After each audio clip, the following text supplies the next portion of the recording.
Welcome to this video. Let's play d4.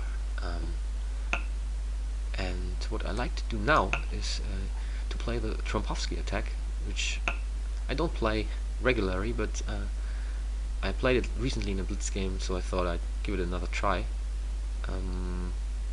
Yeah, maybe I can already, take here and destroy the pawn structure of black, but I think I will play a bit positionally as well. And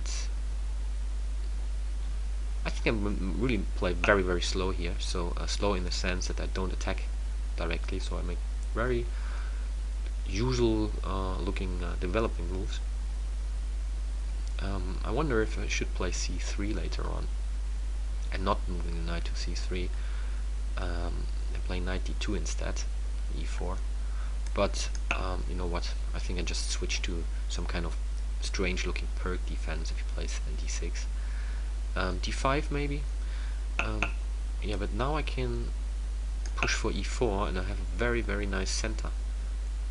He needs to attack the center somehow by playing maybe c5, because otherwise I can just push forward my pawns. Yeah, d6. I still can play e5. Where does he want to move his knight to?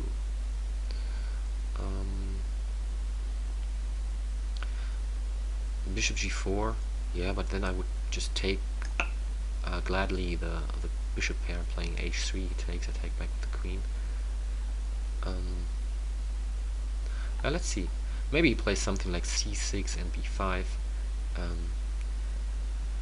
or a6, b5, bishop b7, bishop b7 directly. Why this? I thought for a moment, okay, he wants that I take here, and he can take here on e4, I take back, and then queen a5, check, and then winning the bishop, but it's not possible because I can just retreat, and it's not possible because the pawn on c7 is in the way. So what? I mean, I always ask myself if I think a move is a blunder, what I oversee. So maybe there's some really simple trick here and I don't see it. And I can take my time because a pawn is really nice material to have, but I don't see it, so yeah, let's take. Or maybe it was a mouse slip and he wanted to play b6. I'm not sure. Okay, we protect the pawn on e4. Maybe next move is queen e2, again protecting the pawn. If he plays c5, I think just push for d5. And what I also can do is maybe really playing e5 in the right moment. And I also think I will castle short. I don't want to risk any kind of attack here on the king on the queen side, because the b file is open or semi-open, and yeah, it would be easy for black to attack me here. Maybe he wants to play knight b4. I cannot really retreat then the bishop or keep the bishop because the pawn on e4 would be hanging.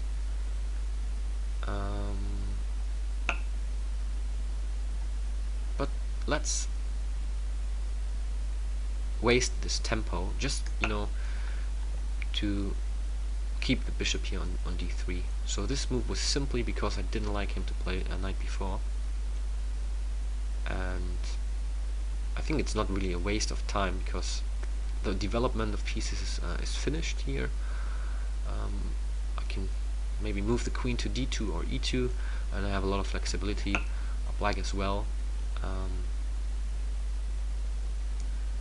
Yeah, the pawn here on d4 is not protected. What about playing bishop b5, by the way? Why didn't I consider this move before? I mean, I'm just threatening d5, winning a piece. I could have played this instead of a3, by the way. Yeah, okay, it's a blitz game. He needs maybe to retreat the queen now. a6, I just play queen, knight, bishop a4, sorry, and it's just waiting another move. So e6 doesn't help. Yeah, I think he needs to play queen queen d8. c8, I can win this pawn here now if I want to. Do I want it? I think so. I mean, I take here and play d5 first, or I leave it like it is, but then he can win the pawn on e4 later on.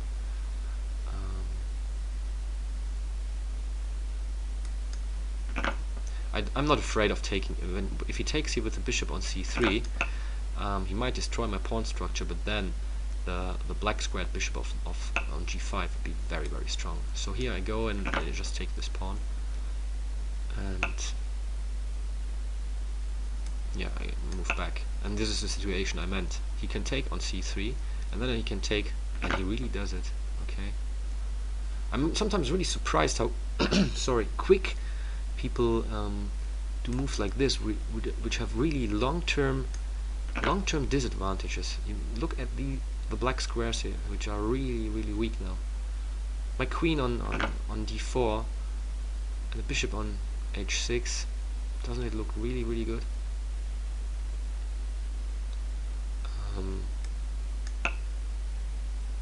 Okay, let's move, or move maybe. I couldn't, play queen d3 or something. Then bishop f5 would be maybe strong.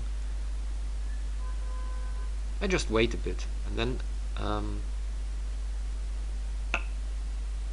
yeah, here, however, queen d3, then bishop d5, b5, or what does he want to do? Maybe a4. This looks all. I think I really do this. It looks all so good. I could also play knight d4, winning some time.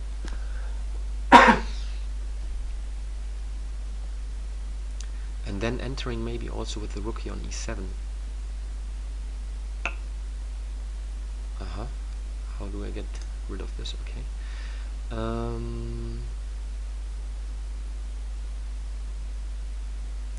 Bishop f5 is threatening, and then you can take here maybe. But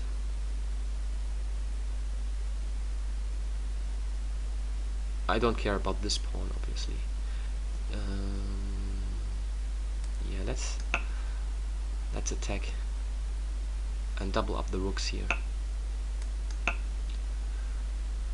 Black squares, this is the idea.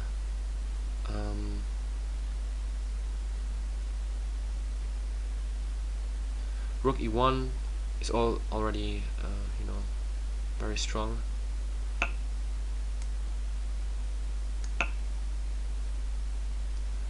Now I'm threatening a mate. Rook e8 again, because the bishop is not here anymore.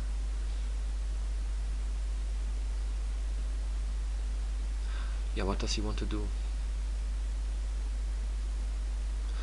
Would be nice to get this knight also away, then bishop h6, queen g7 is a threat. But he has already serious problems here.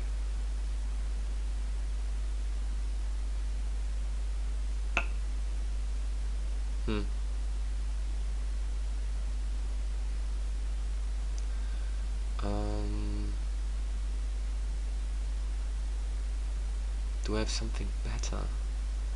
Okay, I need to hurry up.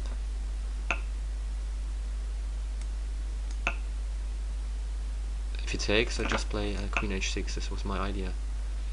And he cannot do something. Okay. Right. Yeah, what I think was important in this game, despite some, maybe blunders or mouse slips with b5, I'm not sure if you wanted to play this, but I think really strategically, I think it is a mistake, is in this position the move bishop c3. I know there are sometimes possibilities where you give up this bishop in exchange for a pawn or something, but in this case, I mean, I still have the bishop here on g5, and there are a lot of weaknesses. Just look at this position here. All the black squares, my pieces here, are all on black squares because the bishop is missing.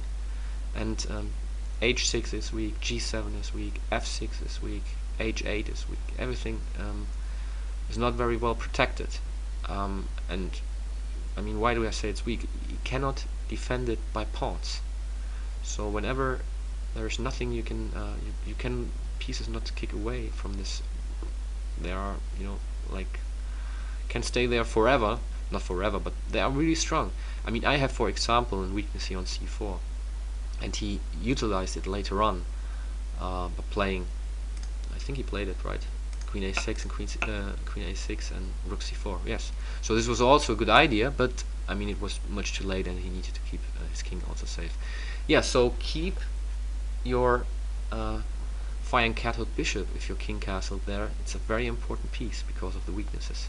And on the opposite, if you play against a fianchettoed bishop, always try to provoke your opponent, like I did here, to win a pawn or something really not that important as this very, very important defender, and you somehow tricked your opponent. Thanks for watching.